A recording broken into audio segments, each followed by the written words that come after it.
Far away, in an ancient land of mystery, live the Gagoju people. They have lived in these lands, called Kakadu, for more than 40,000 years. The people are heir to the longest unbroken culture the world has ever known.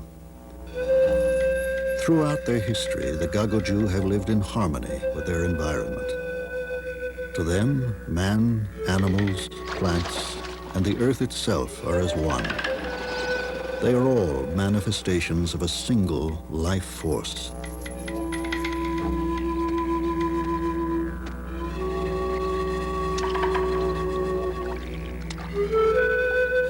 To maintain their mystical union with nature, the people say they must look after the country. They do this through their art and many other subtle ways.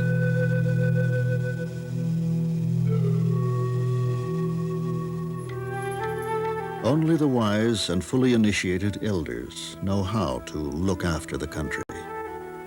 They are the custodians of the land and the traditions.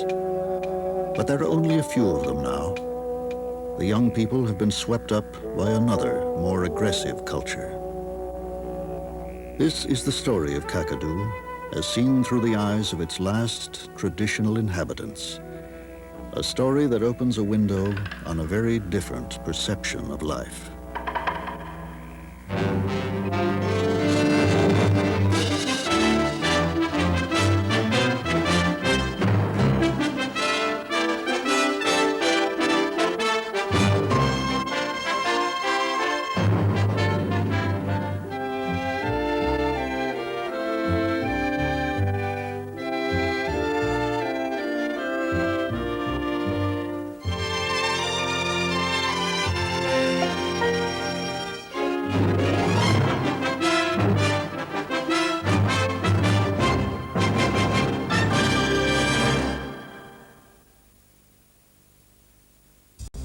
Come explore the worlds of the National Geographic specials. Made possible by a grant from the people of Chevron. We're proud to bring you television that brings new worlds to your world. Additional funding provided by the Arthur Vining Davis Foundations.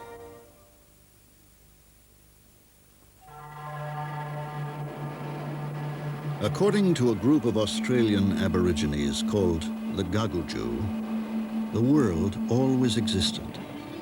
But long ago, before the Dreamtime, it had no shape. Then, at the beginning of the Dreamtime, the time of Genesis, creator beings came out of the sea to form the land and to create life.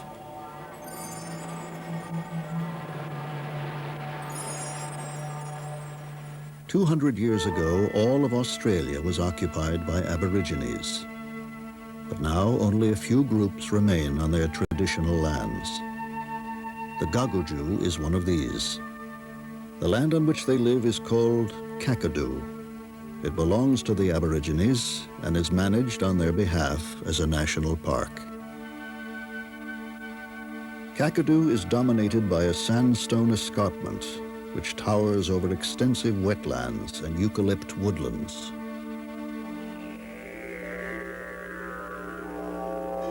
In the Dreamtime, when men could change into animals and animals into men, the creator beings gave shape to the land. When Ginga was a man, he was burned accidentally. To save himself, he rushed into the water and turned himself into a crocodile. To this day, his back is covered with blister-like lumps. Ginga then turned himself to stone, and all his nodules and lumps became part of the landscape. Snakes, using their powerful coils, made stone archways and great sweeps of hills.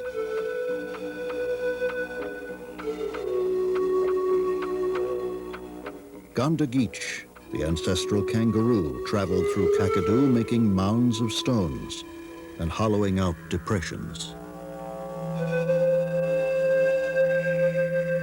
The land so created was bountiful, and provided the people with all their spiritual and material needs.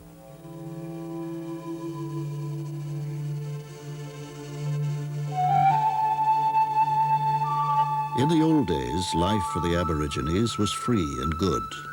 No worries then, they say. Their society was vigorous and meaningful, the cohesion of its laws and traditions having been forged over a 40,000-year history. This was before the Balanda, the white people, came and disrupted their existence.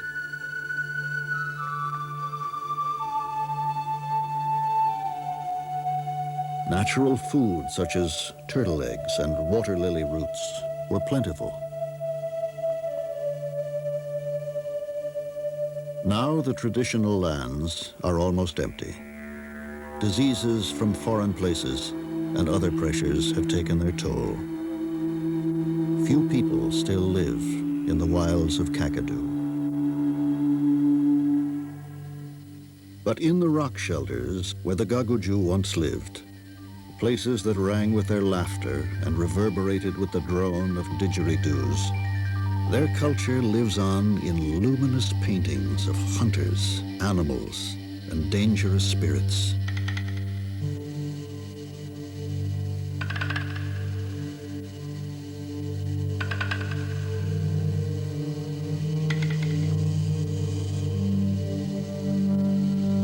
The first artistic stirrings in Kakadu, among the earliest for mankind, began perhaps 30,000 years ago. These paintings are impressions of grasses, hands, or other objects.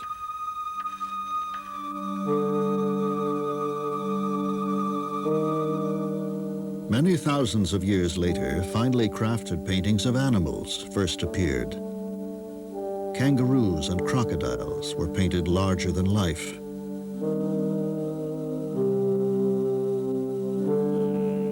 Delicate images depicting vigorous action followed. A man stalks an emu from behind the cover of a bundle of grass. He spears the giant bird, which cries out as it is mortally wounded. Present-day Aborigines do not relate to the early paintings. They say these were made by the friendly Mimi spirits, and that over the millennia, the Mimis taught the people to paint, but in a different style, one that shows the animal's bones and internal organs. It is known as the X-ray style.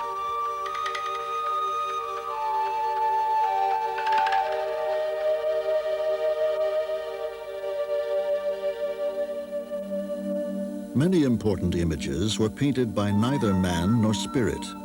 They came into being when Dreamtime heroes placed themselves on the rocks. These apparitions contain the spirit and the power of the Dreamtime. By painting at these sacred places, the people could draw on the power of the Dreamtime and so ensure that life would continue in all its bounty and diversity. Extensive galleries were fashioned, where generations of artists painted layer upon layer of figures. Deep in the bush, they created some of the world's greatest art treasures.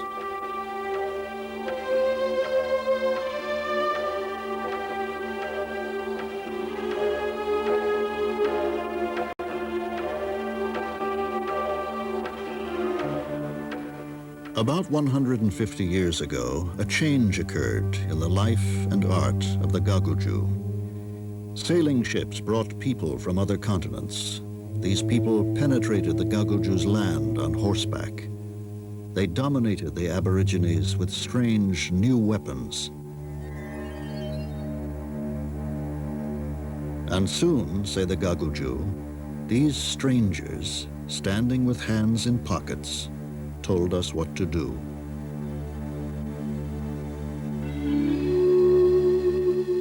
The last major rock art in Kakadu was painted in 1964 by a man called Najambolmi. It was a heroic, almost desperate effort to maintain the links with the power of the Dreamtime. A year after completing his masterwork, Najambolmi died. The power of the Dreamtime began to wane.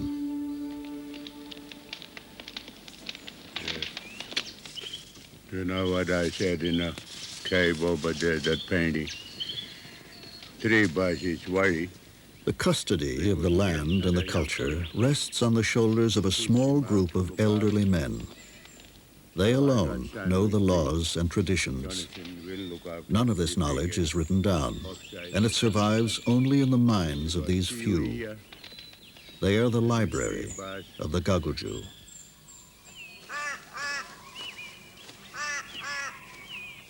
Big Bill Naiji is the philosopher. He is concerned with matters of the spirit and the totality of Aboriginal law.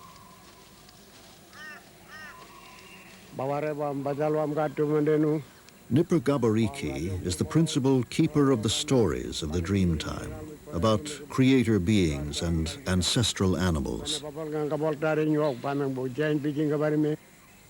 Felix Ianuk is the custodian of the most sacred ceremonies. Only he still knows the burial rites. Louis Ilkir is the artist, one of the last men left in Kakadu who carries on the traditions of Najambolmi. But he paints only on tree bark, not on rock. A new generation of Gagoju has come of age, but most grew up away from their culture. Naiji's son, Jonathan Yaramana, is one of the few who has returned to learn about Aboriginal law and to assume custodianship. In the modern world, he is doing it in 2 ways: as a Gagoju, following tribal law, and as a park ranger. It is an uneasy burden with which he is still learning to cope. The Gagoju have access to the artifacts of the technological age. But many, like Ilkir and his wife Alajingu, prefer to live in the bush in small family groups.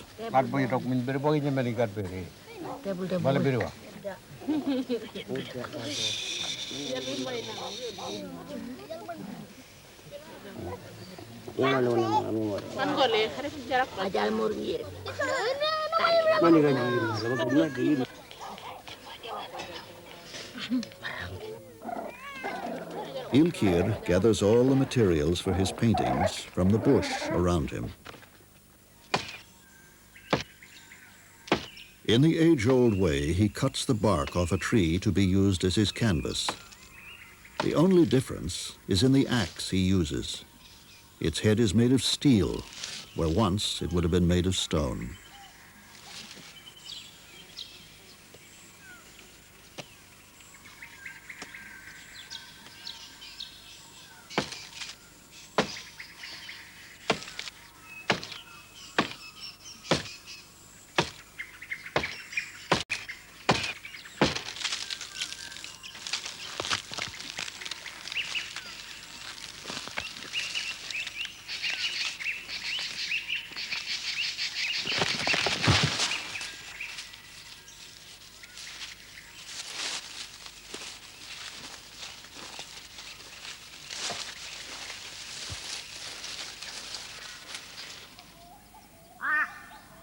When he has straightened and cured the bark, Ilkir is ready to begin his painting.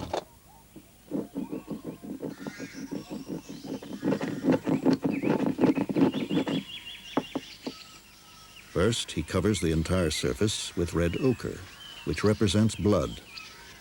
This, in turn, is the symbol for life itself. The red background will give the subjects vitality. As he prepares the bark, Ilkir thinks about what he will paint and about the techniques he learned from his father.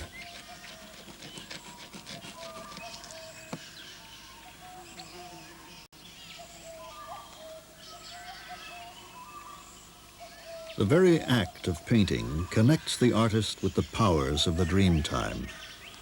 He draws on these powers to ensure that the animals he paints will always be there in abundance.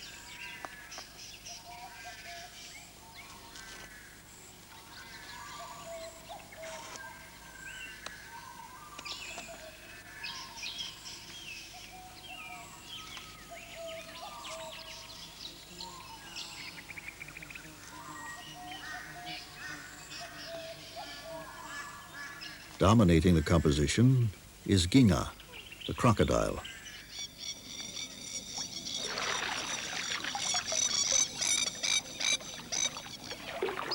The saltwater crocodile is the largest animal in Kakadu and the only really dangerous one. He is a man-eater.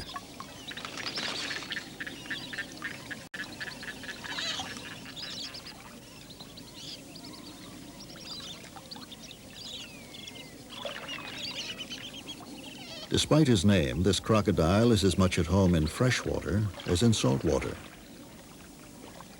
He is the scourge of the billabongs.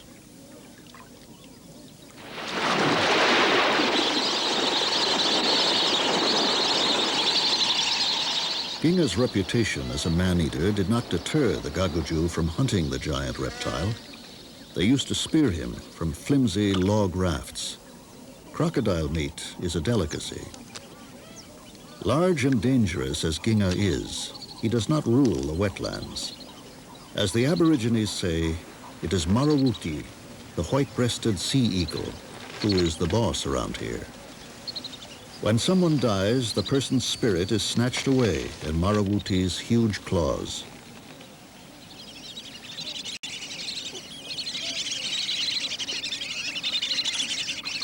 Marawuti's kingdom is one of the richest habitats, vibrant with life and drama.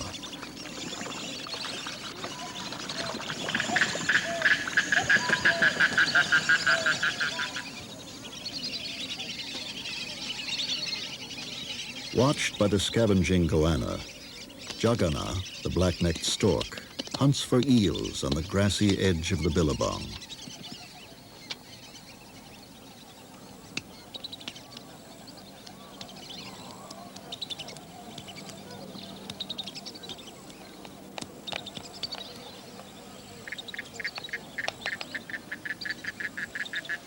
But for sheer hunting prowess, none can match Marawuti.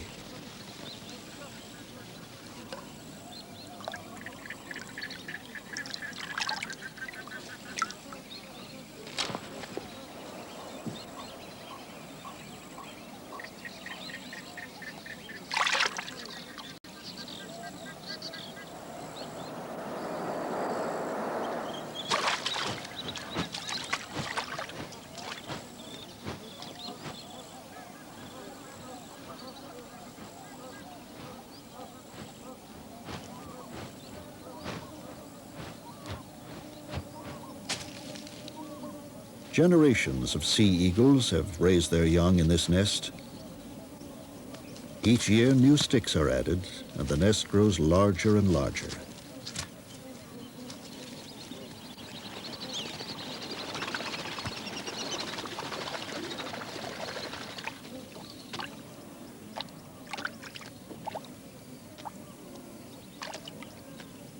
Out in the billabong, among the floating leaves of the water lilies, lives the lotus bird.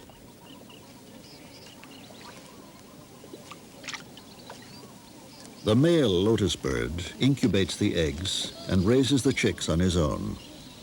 The female, who is slightly larger, leaves the male to search for another partner.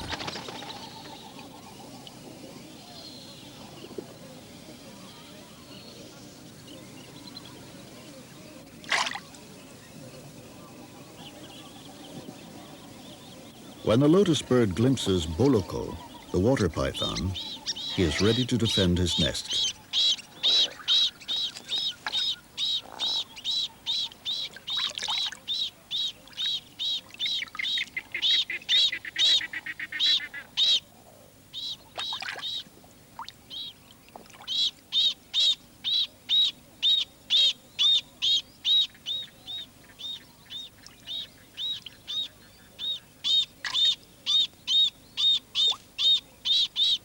Soon Boloko retreats into the water plants to set his ambush elsewhere.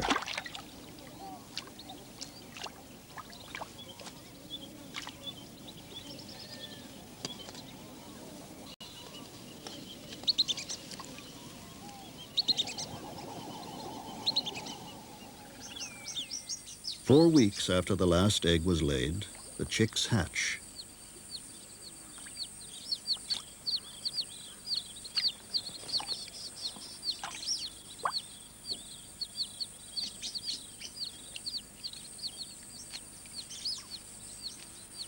father transports and protects the young until they are about 3 weeks old.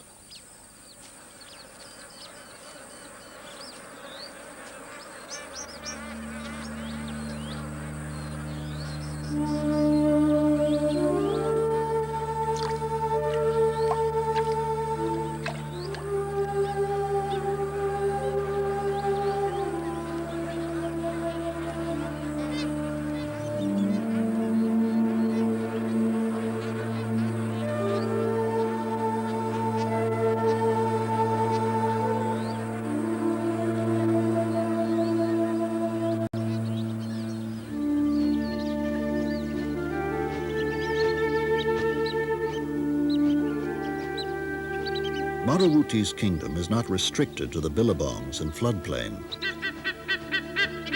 He also hunts the water holes along the escarpment.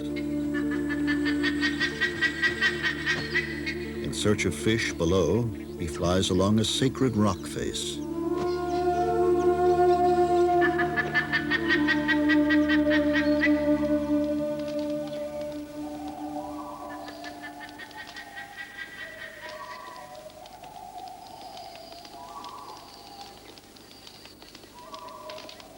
Custodian of this sacred place is Nipper Gabariki. As a fully initiated Gaguju man, it is his duty to look after it. With him is Mini Gapindi.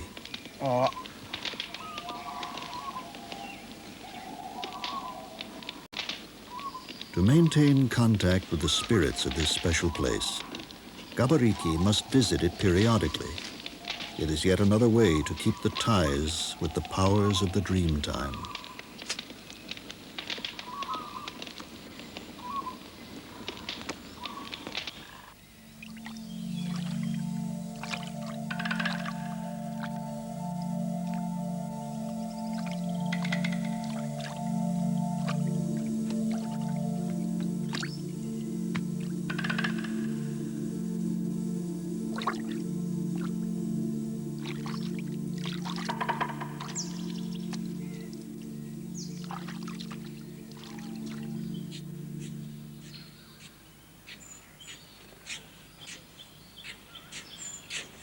Mini Gapindi has set off in search of food. She has noticed the tracks of freshwater crocodiles on a sandbank. Minnie probes the sand to find any eggs that may have been laid during the night.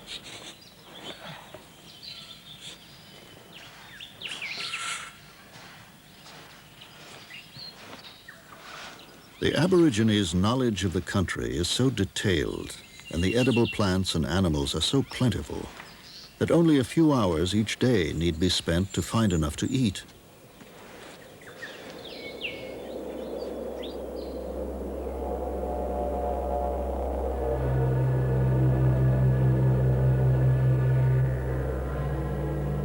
Gabariki has reached the canyon where the spirits reside. Although he has never seen them, he can feel them watching from caves and crevices.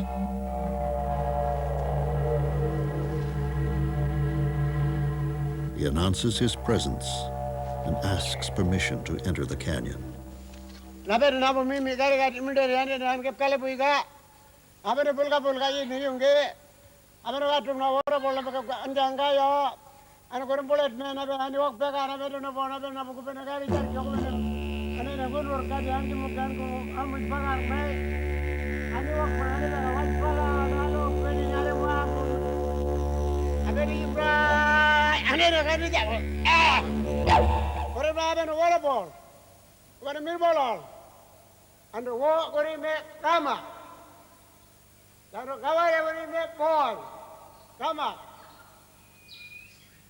Gabariki's spirit has touched those of the Dreamtime.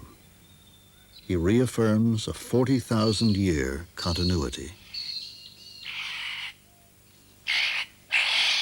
Juwe, the great bowerbird, is somewhat sinister to the Gaguju. They call him a cheeky fellow who steals your bones. The bones and snail shells, which the male bird gathers from miles around, are decorations for his arena. He has built it to lure a female.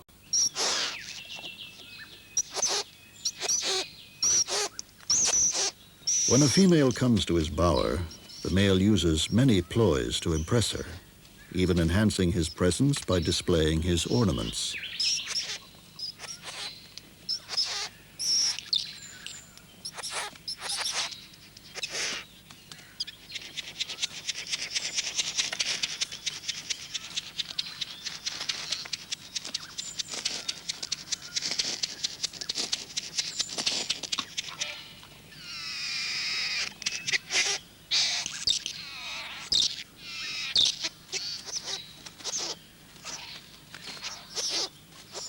Juwe's arena resembles the shelter the Gagoju build for initiation ceremonies. The bird also chants and dances, as if at a ritual. He is the keeper of their secret ceremonies. That's his job, the people say. Garken, the brown falcon, has come to the grasslands. This is the signal for Big Bill Naiji to begin one of the most important aspects of the maintenance of his tribal lands. Only he and the other elders are traditionally entrusted with the task of burning the grasslands. They must clean the country, they say, but strictly according to Aboriginal law.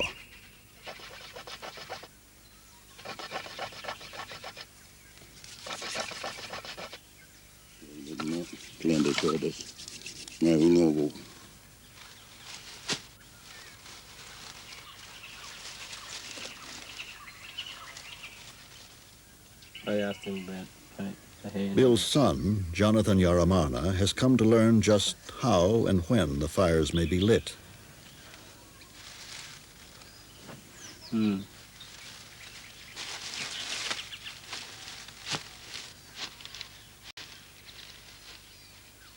The time is right in the season of migrating birds. Animals of the grasslands have grown to maturity and can escape the fire. Also, it is a comparatively cool time of year, and beneath the dry stalks there is still dampness. Fires will not rage out of control. The country will be cleansed, but not devastated.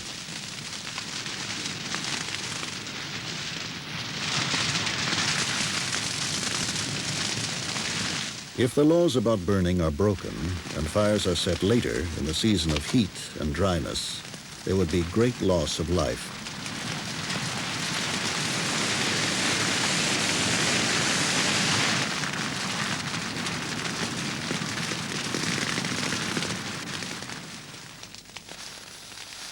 The impenetrable grasses have gone. Soon new shoots will come up through the ashes, attracting kangaroos. It will be easy to hunt and to travel.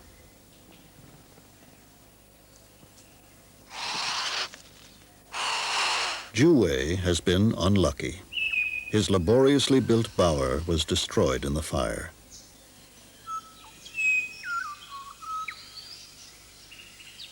But most of his precious ornaments have been unaffected.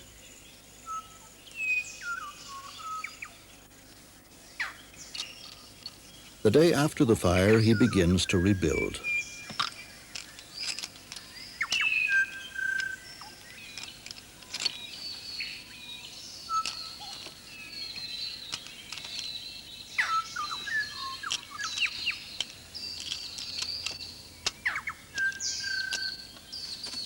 First, he moves the bones and shells to the new site.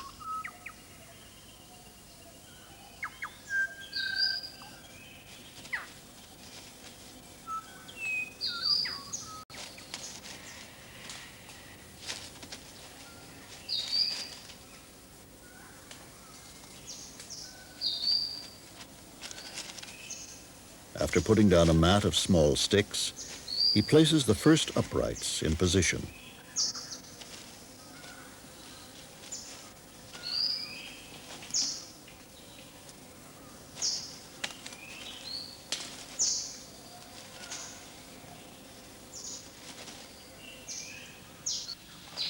Working for 4 or 5 hours every day, he has a serviceable bower again in about 2 weeks.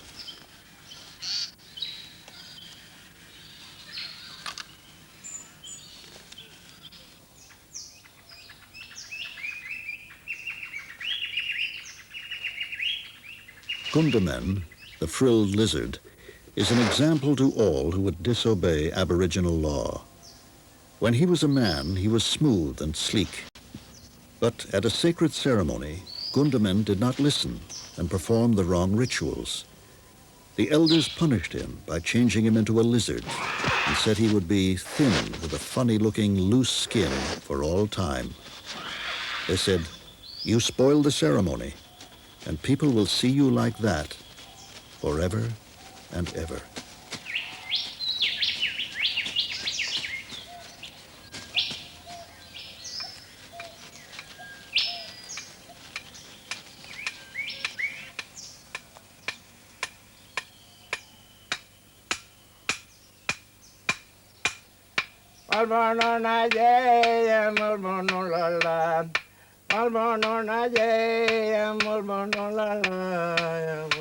The singing of song cycles is another important way in which the Gagoju maintain the integrity between themselves and the life force. Felix Enoch sings the cycle about one of the principal creator beings, Injuanjua. Enoch is the only one who still knows these songs. He said this would probably be the last time that he would ever sing them. Long ago, at the beginning of the Dreamtime, Injuanjua lived in a cave where he painted his own image on the wall. He came across the river, over the plains and billabongs. In his travels, he gave shape to the land, brought important ceremonies, and showed the people what animals to hunt.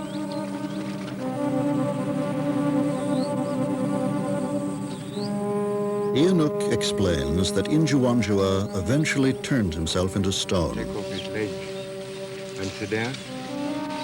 And when they start walk away at night, He says, they come back again. Injuanjua walks down here and turns himself into stone.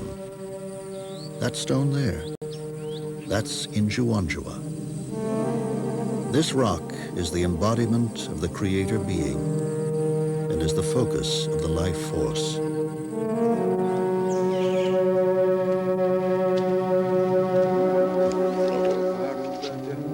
Close to Injuanjua, and imbued with his spirit, are the caves where for centuries the Gagoju have placed the bones of their dead.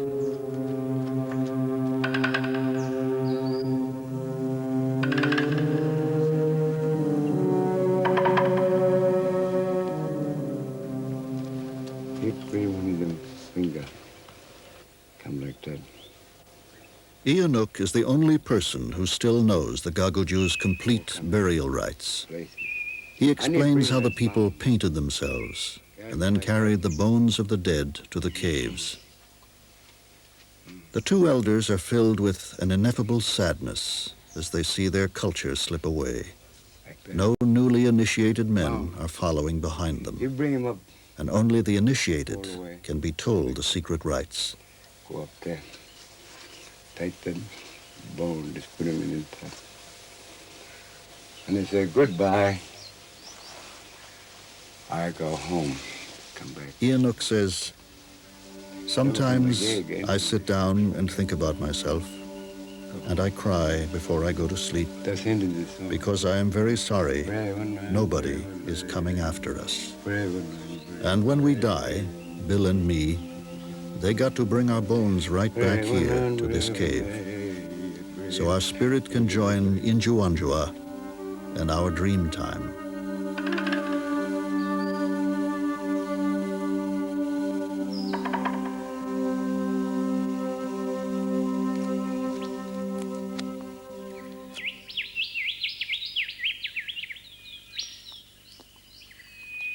Bluey Ilkir continues his painting, his communion with the powers of the dream time.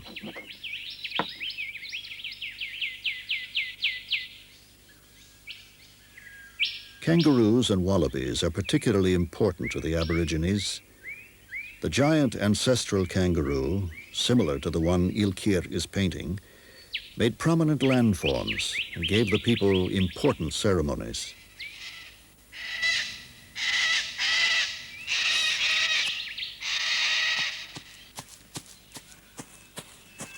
Of the several species that live in Kakadu, Gandageech, the antelopine kangaroo, is the largest.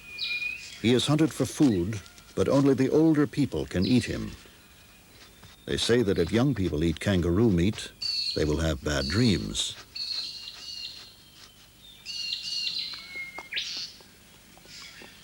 These kangaroos live in small social groups and are usually gentle and affectionate. Their smaller neighbor, Gonobolo, the agile wallaby, is more aggressive.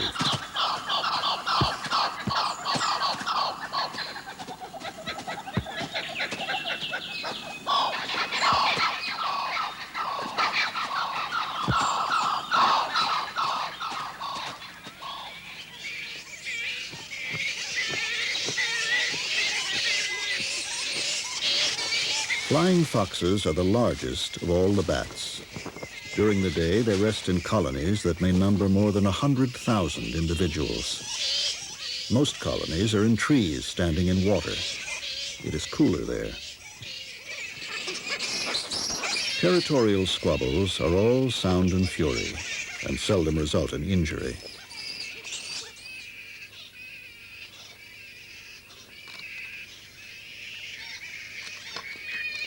The young black flying foxes cannot fly at birth. They are carried by their mothers, even in flight, until they are a month old. During the heat of the day, the resting animals fan themselves. Sometimes fanning is not enough. Then the bats lick their wings, and the evaporation of their saliva helps to cool them further.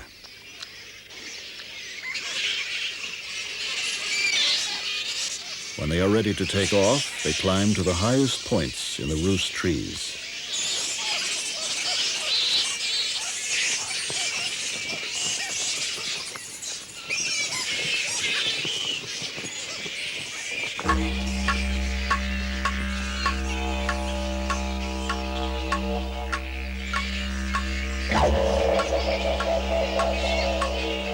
To the Aborigines, Goloban, the black flying fox, is associated with the forces of darkness.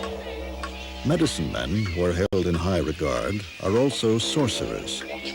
They are often called flying foxmen.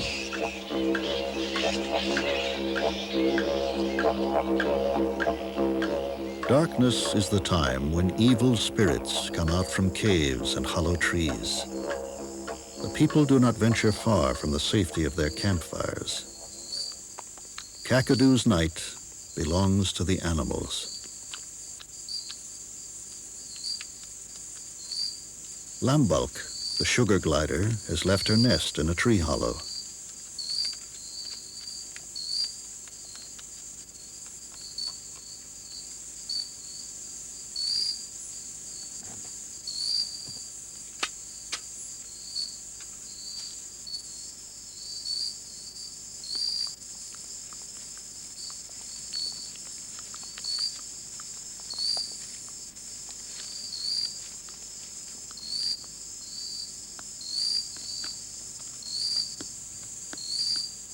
Dokun, a tiny insect-eating marsupial, is ever ready to tackle insects even larger than himself.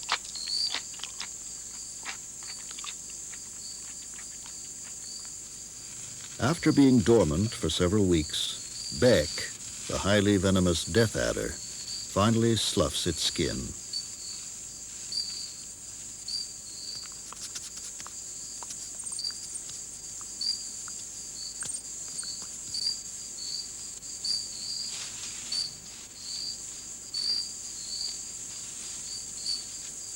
The snake is now hungry and stalks even York, the brown bandicoot, who is much too large for it to overpower.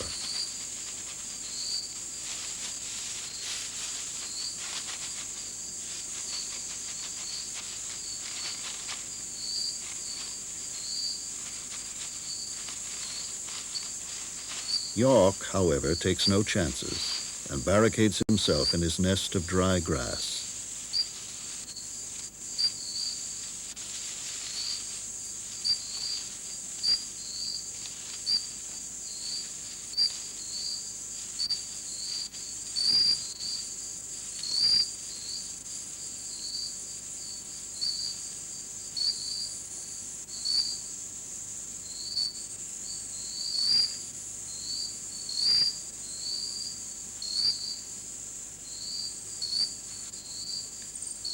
Because it has no eyelids, the knob-tailed gecko has to clean its eye with its tongue.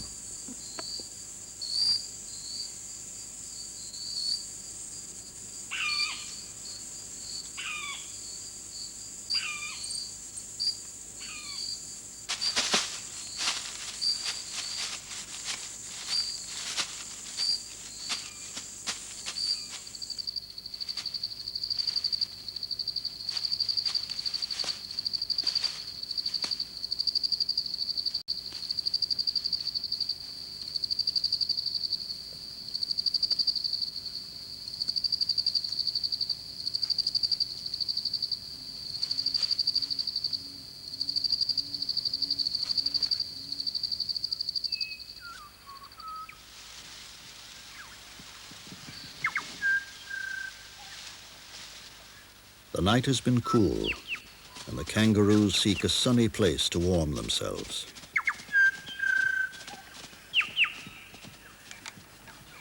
But Lambulk shuns the sunlight and hurries back to her tree hollow. She will sleep here until darkness falls again.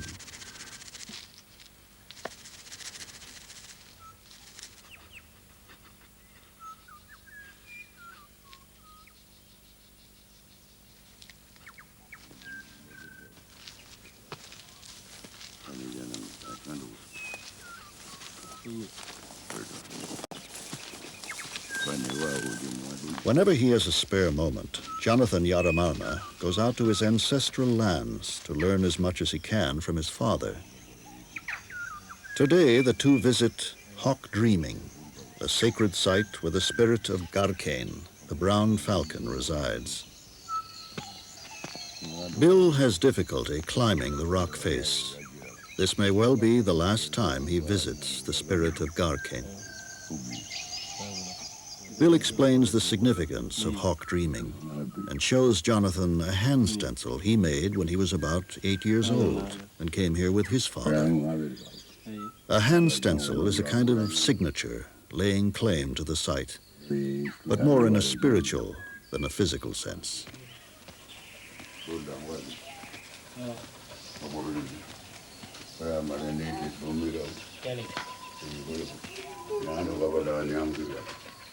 A few days later, Bill and Jonathan go to a rock outcrop close to Hawk Dreaming. As a commitment to his Aboriginal heritage, Jonathan will put his hand stencil, his signature, on the rocks near Hawk Dreaming.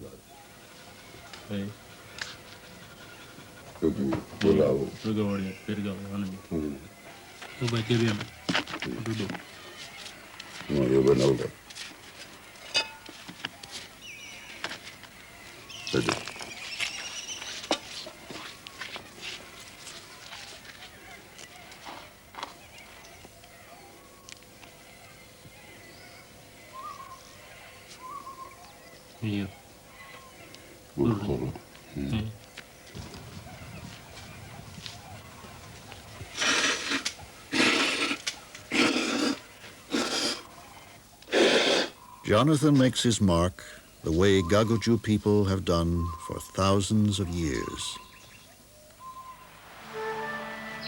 The spinifex grass on the rock plateau is dying off, heralding the season of hot winds. Waterfalls are no more than trickles.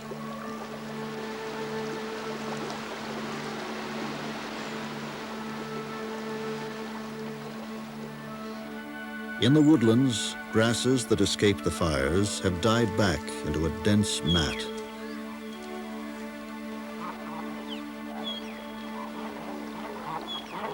The floodplains are reduced to a series of turbid pools. The water turns hot under the burning sun. Barramundi and other fish lie dying in the shallows.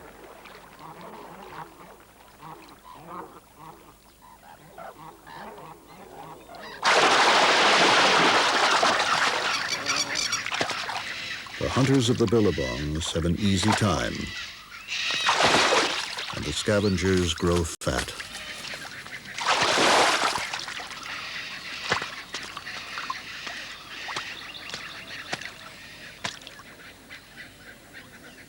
A goanna cannot make any impression on the scaly body of a huge barramundi. The 4-foot-long lizard must find another way.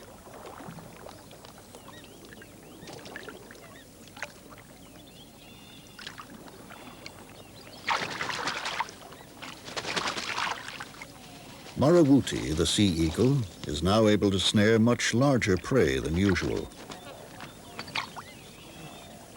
Whistling kites with their smaller beaks and talons cannot penetrate the scales of such a large fish. They wait for Marawuti to do that.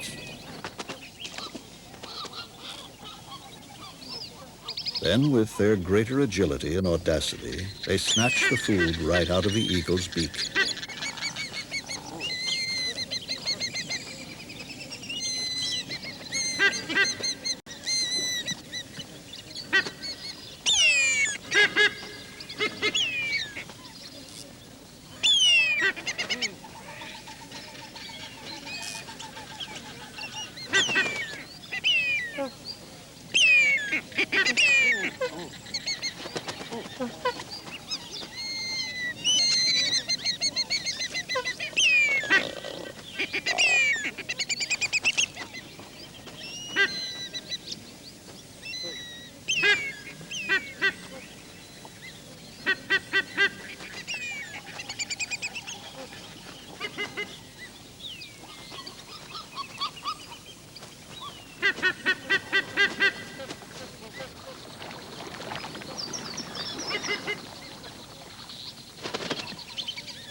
Every dry season, thousands of barramundi perish. In the past, Aboriginal artists, by painting barramundi, tapped the life essence of that species, and so they ensured that the fish's numbers would always be replenished.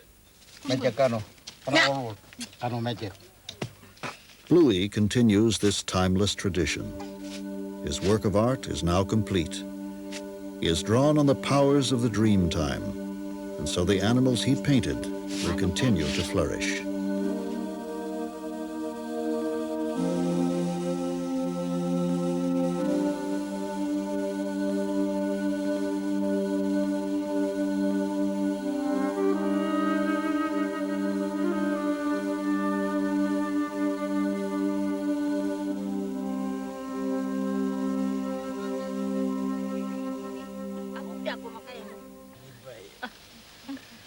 Bluey's wife, Susan, and her friends tell stories to the children and illustrate them with string games. Susan makes a figure appropriate to the season. It represents lightning, and by the end of October, thunderstorms, forerunners of the wet season, are an almost daily occurrence.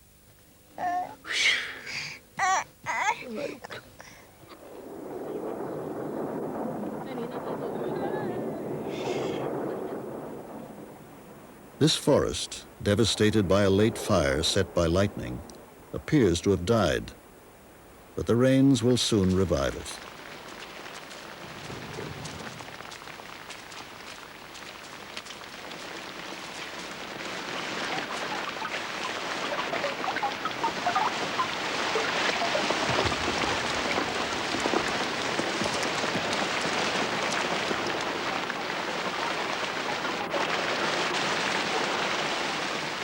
The lightning and thunder are brought by a fearful being called Namarkun. He carries the lightning like an arc over his body and makes the thunder by striking stone axes against the clouds. Aljur, the grasshopper, is painted in electric colors. He appears in November, the time of the most tumultuous storms. The insects are Namarkun's children on Earth.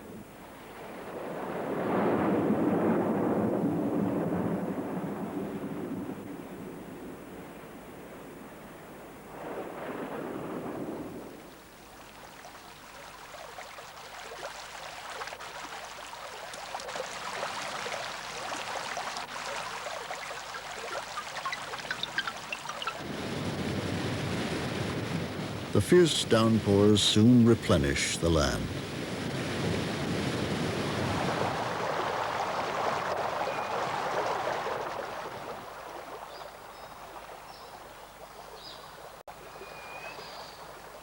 In this time of regeneration, nesting birds bring food to their young.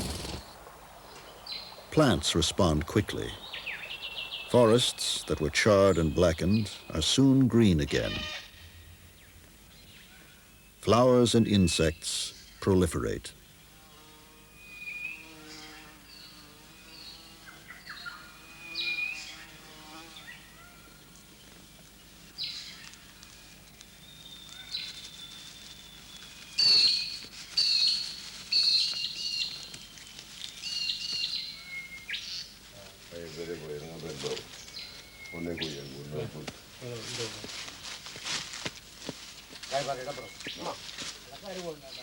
To continue Jonathan's education into the traditional life of the Gagoju, Gabariki, Ilkir, and Jonathan's father, Naiji, take him to a remote but important place in Kakadu.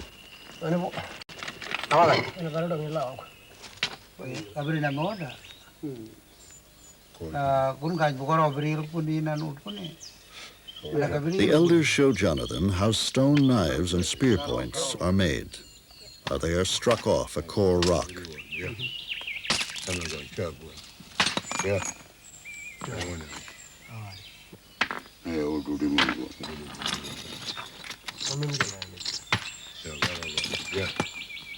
The stone knives are very sharp, and in the past were used in initiation ceremonies to pierce the nose and cut distinctive designs on shoulders and chests.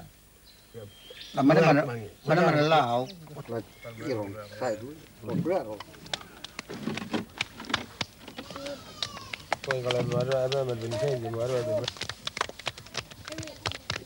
group of men paint themselves in preparation for a ceremonial dance, a corroboree. Among the Gagoju, there are no longer enough people with the knowledge and skills to perform the ceremonies. This group from neighboring tribes came to help the Gagoju perform their ceremonial obligations. The dancers reenact great deeds and mimic the Dreamtime animals.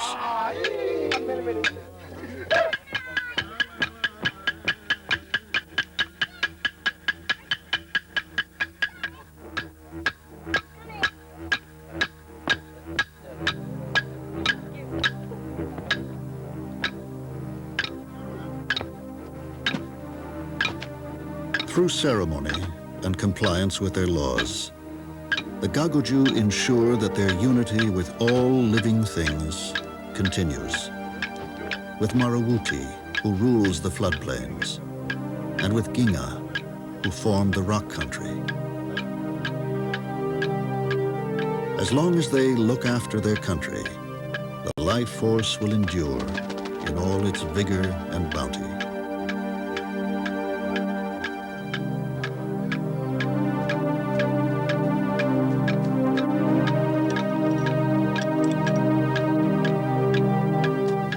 During their long history, the Gagoju have built no great monuments, but they have lived for more than 40,000 years in total harmony with their environment.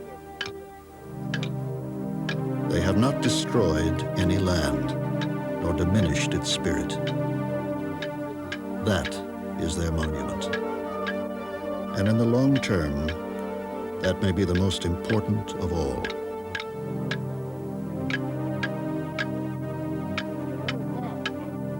The last of the traditional Gagoju men know everything that remains of their ancient culture. Only they have this knowledge, and they are old now. To the traditional people, the loss of their culture means oblivion. Without their culture, their story, they may survive in the modern world, but there will be no more true Gagoju people.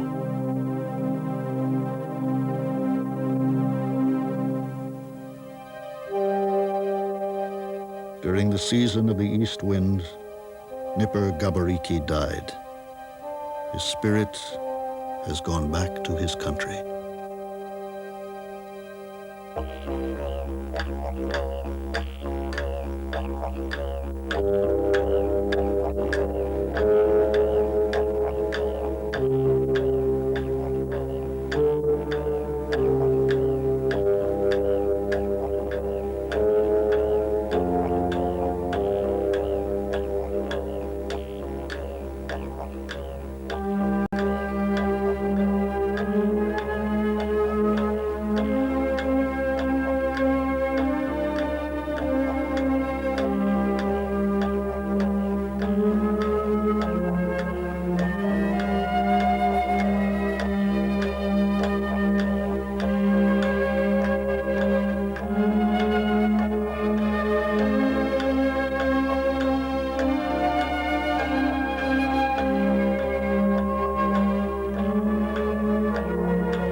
Your journey was made possible by a grant from the people of Chevron. We're proud to bring you television that brings new worlds to your world. Was provided by the Arthur Vining Davis Foundations.